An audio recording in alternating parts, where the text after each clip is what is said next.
So we accumulated pretty good experience how to manage it, and I would say key is to know about it and be alert.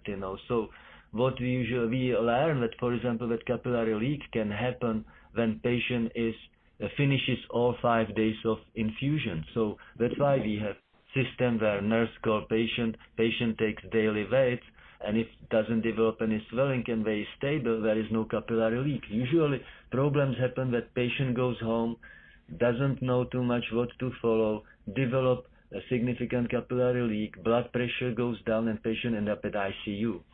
But if you preemptively follow patient, are in touch with them, then this can be prevented. And usually, if you bring patient early, give enough fluids, sometimes we have to infuse albumin. This,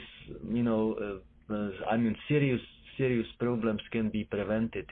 So I wouldn't be so much somehow afraid of that, although it depends on experience, and we learn a lot from contact. So I wouldn't say key is to somehow inform patient and be in touch with patient even after finishing 5 days of treatment. Okay, great. And in terms of maintenance?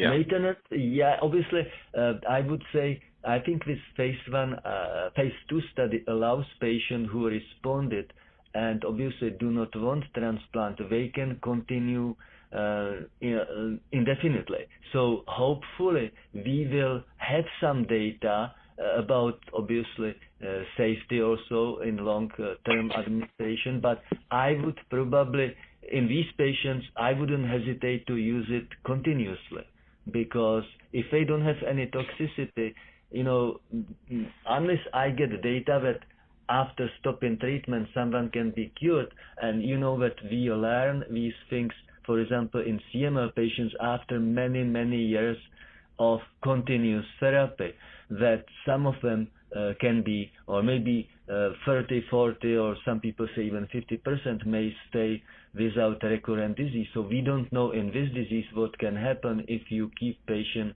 on long-term maintenance, but patients who can tolerate it and they don't have another option except aggressive chemo, which we know will show only transient responses, I wouldn't hesitate to use maintenance without data, or based only on the phase 2 data, if we get information how many patients and how long they could stay on treatment.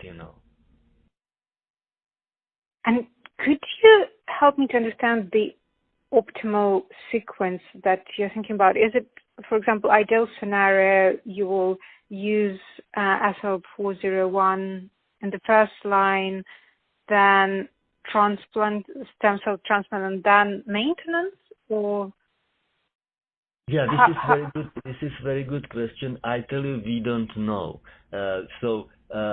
You can probably use it that way. Yeah, definitely. I would say there is probably nothing better right now for frontline therapy untreated patients, and the data you sent me in that file showed that you see much more responses if you use it up front than in relapse refractory. So yeah, if you want to achieve good response, a CR with least toxicity, and which is very important for transplant patients, because when we use induction chemo, many patients who are younger may not make it to transplant because they develop severe, say, infectious complication secondary to chemo, and then transplant doesn't happen even if they have donor.